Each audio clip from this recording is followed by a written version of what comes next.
I'm fully prepared with everything I need for the Jay-Z documentary. The moment he sent that legal letter, I knew I had to let the world see who he really is. He and Diddy are cut from the same cloth. He just hides his arrogance and control behind a cleaner image. Our feud has lasted 20 years, and I know better than anyone what he's done in the shadows. I even suspect that so-called funeral bouquet wasn't Diddy's idea at all, but Jay-Z acting on his behalf. Back when Nicki Minaj posted that video of him wearing a pink wig, all I did was repost it, and he got so nervous he had his lawyers threatened. In 2015, Nicki worked her ass off helping him build his platform, and he allegedly pocketed her $7.9 million in royalties. I've been ready for a Jay-Z documentary, and the moment that legal letter got sent, everything clicked for me. That wasn't confidence, that was fear. And once I saw that move, I knew it was time for people to really start questioning who Jay-Z is behind the polished image. In my opinion, him and Diddy come from the same school of power. The difference, Jay plays it quieter. He hides control and arrogance behind business suits, awards, and a cleaner public persona. And let's be clear, this perspective didn't pop up overnight. This has been building for almost 20 years, watching how he moves, how situations shift around him, how controversies seem to pass through him instead of sticking. And then there's his fingerprints all over key incidents through the years, whether it's the elevator footage or the guest list at Diddy's parties. He was involved, clearly, but somehow he always walks away untouched. That's what he's best at, pulling strings behind the scenes while pretending to be spotless in public. And now that a corner of the darkness has been ripped open, I'm not stopping. Everything my team and I are doing isn't about attacking anyone. It's about making sure the truth can't be buried by him ever again. Jay-Z ain't answering the phone? He ain't answering the motherfucking phone. Yeah, it's like this, like We had a black billionaires lunch. Black excellence. They're sitting there like, yeah. It's the billionaire brunch. Oh, Like, I hate you, man. And we here together and we gonna keep staying together. We getting tighter. unaware of anything going on here. This is the one time I'm gonna be with you this year. Yo, I feel like I'm normal again. I've always felt like he operates in the shadows, letting other people take the heat while he stays untouched. Even certain symbolic moments, like that so-called funeral bouquet, made me pause. Was that really Diddy's idea? Or was Jay moving pieces quietly from behind the curtain? That question never left my mind. Back when Nicki Minaj posted that viral clip of Jay-Z wearing a pink wig, all I did was repost it. That's it. No commentary, no extra spice. And suddenly, boom, his lawyers were reaching out. That reaction spoke volumes. If it was really nothing, why respond so fast and so aggressively? Power doesn't usually react unless it feels threatened. What made it even stranger was the timing. Sean Carter aided and abetted or was directly involved. It's about to get real tense, and there's a lot of girls and boys who are still... Around that same period, Nicki was reportedly grinding non-stop to help elevate his platform and brand. At the same time, there have been long-running claims floating around about her royalties, numbers as high as $79 million that some say were never fully paid out. Now, to be clear, those claims have never been fully resolved publicly, but the fact they've lingered this long without clear answers, that alone keeps the conversation alive. And Jay's name keeps popping up in key moments over the years. Industry power plays, guest lists tied to Diddy's events, high-profile controversies that circle the same few names, but somehow he always walks away untouched. That's what people say he does best, pull strings quietly. While others take the fall, he stays clean, untouchable, and respected. Sean Carter is just as bad as the diddler. And I know that for a fact. I got the scars to prove it. You want to know what a box cutter feels like going into your skin and ripping you? I can tell you how it feels.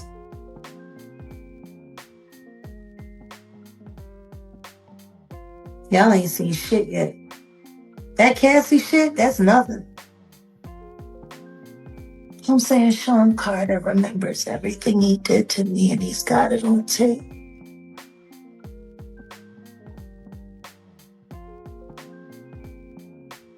just like Diddy.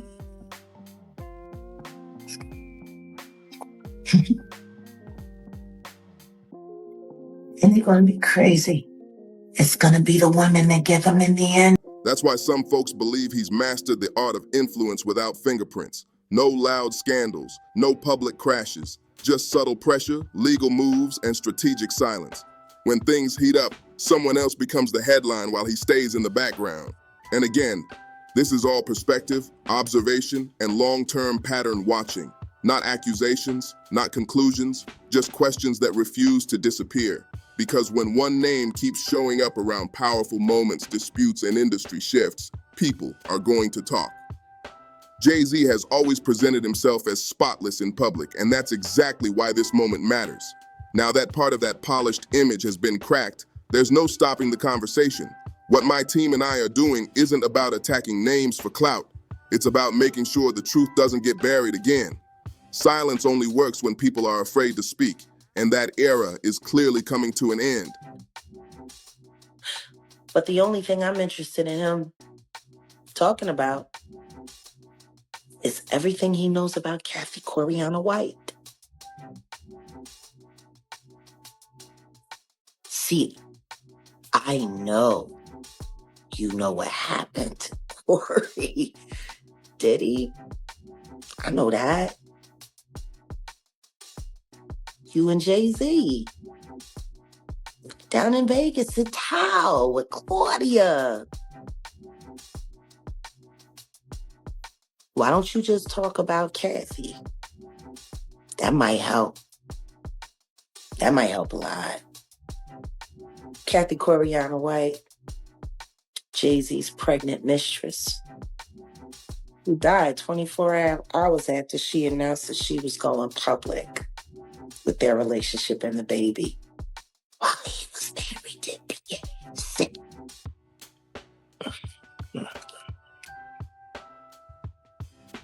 Was it an aneurysm, Diddy? Or are you the one who paid the same coroner that you... This is bigger than one person. It's about power, image, and protection. About so-called black excellence billionaires standing shoulder to shoulder, shielding each other, acting like nothing's happening while people inside the system stay trapped. That part always gets brushed aside. The cameras stay focused on success stories while the uncomfortable questions get ignored. And that's exactly how cycles repeat. When power moves in tight circles, accountability gets blurry. Wealth, influence, and connections create a buffer that most people will never have access to.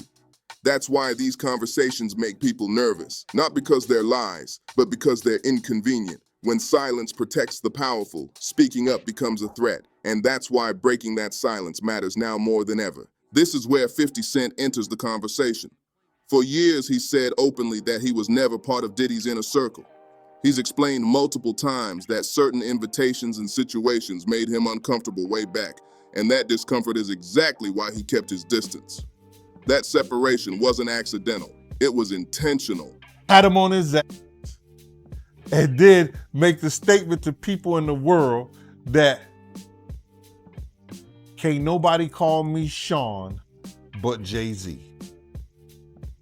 Now, I don't know what kind of statement. And I can't say, I wish I could say half a homo, but I know I can't say it. But I don't know what kind of half a homo that is. And you trying to say that you're not close to somebody. You coming on stage, patting them on their ass. And then you making a broad statement to the public, can't nobody call me Sean but Sean Carter. And I heard Jay-Z said the same thing about them. But they were so close that they had matching white girls together. Because when they used to see each other, they used to say, yo, how your skinny white girl doing? He'd be like, yo, how your skinny white girl doing? So, I guess that's a certain type of closeness. I ain't know anything about that, man. I ain't know about, Jay touching his, so I got to go see the video. I ain't hear about that. Come on, man. Everybody's seen that. 50 even pointed it out. Excuse me, when they was in ATL on stage. Remember when 50 bum rushed the stage with them? Yeah, I think I recall that. When Puff came on stage, First thing he did was pat Jay-Z on that. According to 50, that distance is also why he feels confident speaking today. He said he never had to protect relationships or favors behind closed doors. No shared secrets, no loyalty ties, no reason to stay quiet. And that's important because people who weren't embedded in those inner circles often see things clearer from the outside. When the allegations surrounding Diddy became public, 50 said he learned about them the same way everyone else did, through the news. But here's the part that stood out. He said none of it surprised him. That reaction raised eyebrows because it suggested patterns were visible long before headlines ever hit. Not proof, not accusations, just awareness built from years of observation.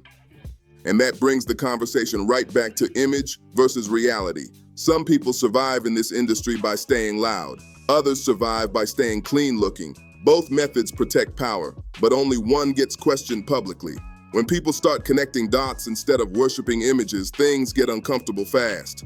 Jaguar Wright has taken things even further, and her words shook a lot of people.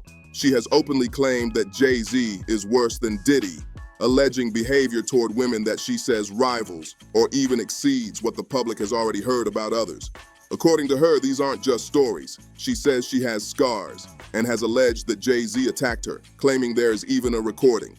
Those are her claims, and they've sparked intense debate across social media and industry circles. Just like in the situation involving Diddy, Jay-Z has denied all wrongdoing. No charges have been filed related to these allegations, and it's important to be clear about that. Still, these claims are a big reason why some people believe Jay-Z has quietly distanced himself from Diddy in recent years, to avoid being pulled into any fallout as scrutiny grows.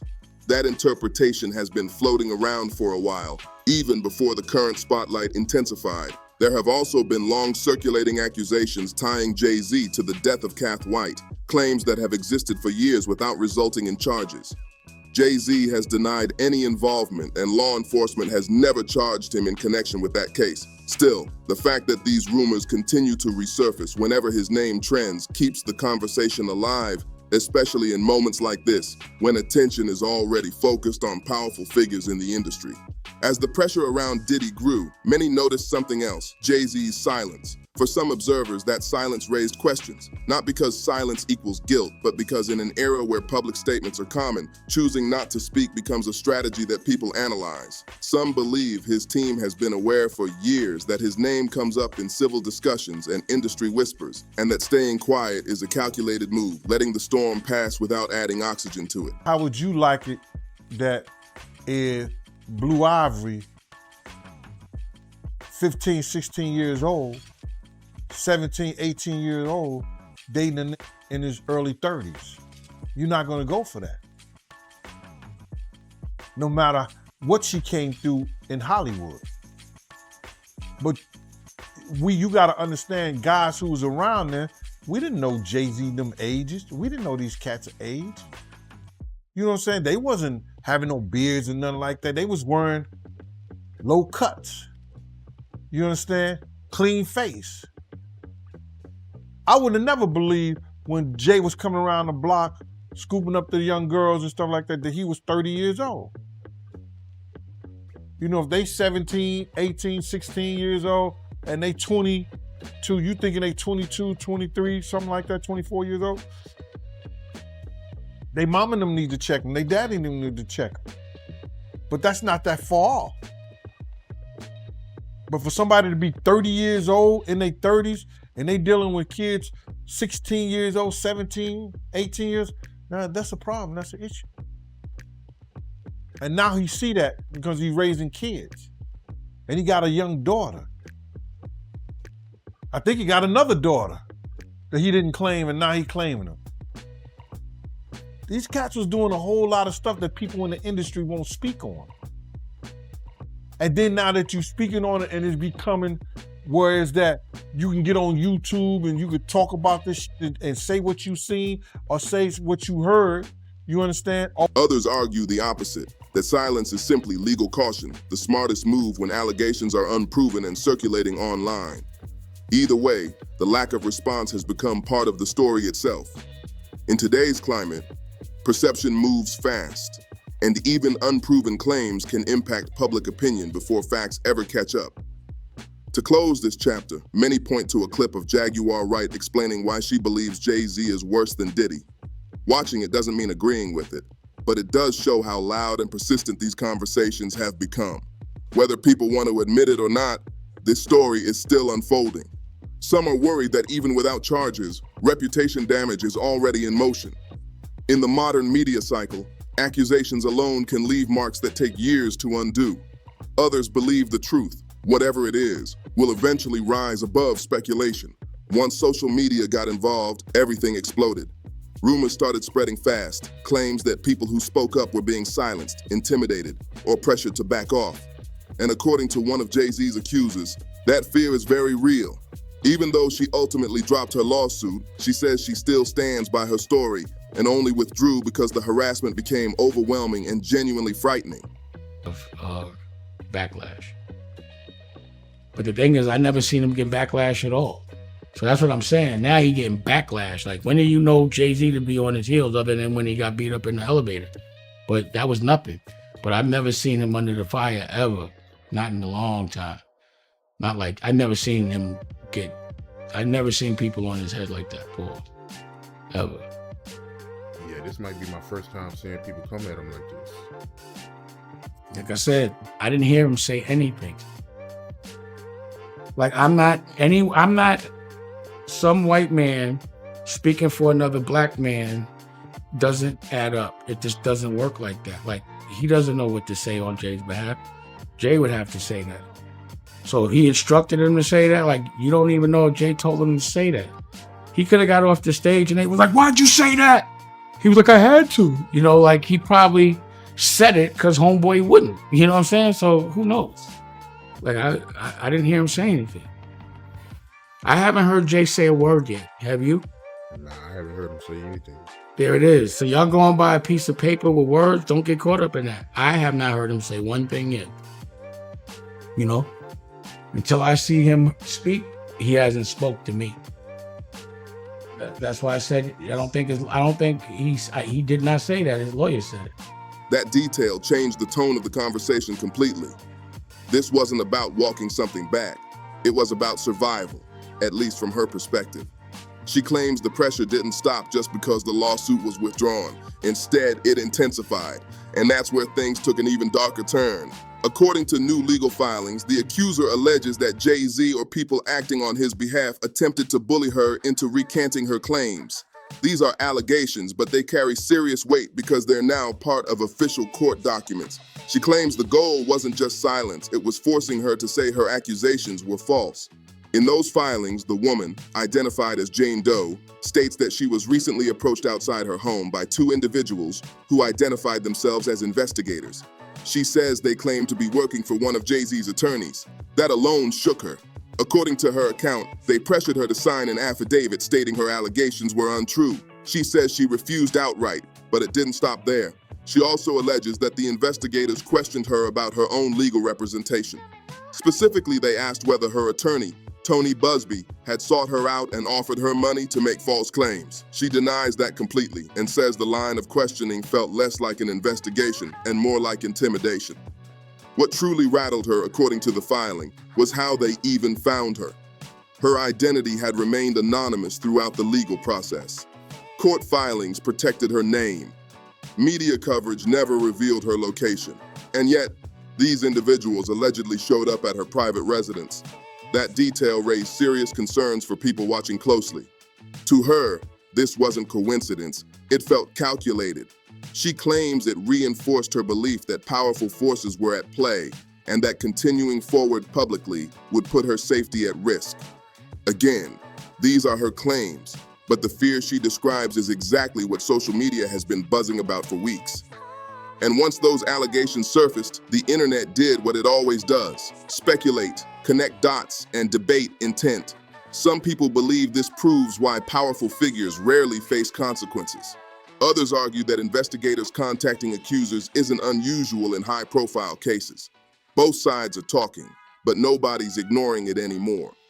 What's clear is this: social media didn't create the controversy, it amplified it. And once fear, power, and silence enter the same conversation, people start asking uncomfortable questions. This story is no longer just about allegations. It's about pressure, influence, and who really feels safe enough to speak. Whether these claims hold up or not, they've already shifted the narrative. Why now? Why? Because he's the acceptable monster at this time, like R. Kelly was the last time I sat on this couch. So who's next? Y'all don't see the lineup? Yeah, we see the lineup. I'm just waiting to see who's next. Jay-Z is setting Diddy up. Why is everyone having such a hard time? He ain't doing shit different. He lined up D. Haven, stole his life and identity. He lined up Big L, stole his life and identity. He lined up Dame Dash, stole his life, identity, and took his love. Lined up R. Kelly. He wants to be the one. Yeah, shout out D. Haven. He actually hit us up. And with each new filing, each new statement, the spotlight only gets brighter. She later claimed the pressure didn't stop with her. According to her, investigators also approached her parents, asking similar questions and probing into the same allegations. That, she says, was the final breaking point. At that moment, it stopped feeling like legal maneuvering and started feeling personal. She says she dropped the lawsuit not because her story changed, but because she feared being exposed publicly, harassed nonstop, or worse. That fear, she claims, outweighed her ability to keep fighting. Industry insiders say moments like this are exactly why these situations matter so much. Even a single criminal investigation can flip the entire board, not just for Diddy, but for anyone closely connected to him. When power networks are tight, one crack can cause ripple effects that nobody can control. That's why so many people believe 50 Cent's documentary is a big deal. To many, it's not just about one individual or one set of accusations. It's about how power has allegedly operated behind the scenes for years. Who knew what? Who stayed quiet? And who might suddenly find themselves pulled into the spotlight next? These stories aren't resurfacing by accident. They're colliding all at once. There's also growing speculation about how Diddy remained protected for so long. Some believe he surrounded himself with powerful allies, carefully controlled information, and kept leverage where it mattered most. Others go even further, claiming that as pressure mounted, Diddy may have started cooperating with authorities to protect himself. That's speculation, but it's the kind of speculation people start making when silence breaks and narratives shift. That's where the most explosive rumor enters the conversation. Some commentators are openly asking whether Diddy could be talking, and if so, whose names might come up. And right away, attention turns to Jay-Z. If cooperation is happening, people say the only question that truly matters is what information exists about the past, especially anything tied to Kathy Corey White. White, who was alleged to have had a romantic connection with Jay-Z, died in 2001. Her death was officially ruled an aneurysm, and no charges were ever filed. Jay-Z has denied wrongdoing, and law enforcement never brought a case. Still, speculation around her death has lingered for decades, resurfacing every time the industry faces another reckoning. With documentaries, lawsuits, and accusations stacking up, people are revisiting old questions that never fully went away. And this isn't just about reopening history, it's about what happens next. Every new detail pulls more attention toward the people who stayed silent during key moments. That focus intensified even more when Gene Deal, a longtime figure close to Diddy, reacted publicly to statements from Jay-Z's legal team claiming there was no real relationship between Jay and Diddy. Gene pushed back on that narrative, and his reaction reignited debates about how close these circles really were and who's rewriting history now that the pressure is on. At this point, the conversation isn't slowing down, it's escalating. Whether rumors turn into facts or fade away, one thing is clear. Silence no longer guarantees protection. Too many eyes are watching, too many questions are circulating, and too many people are no longer afraid to speak. This story isn't finished. It's entering a new phase. And as more voices step forward, the industry is being forced to confront something it avoided for years. Power doesn't erase questions, it just delays them.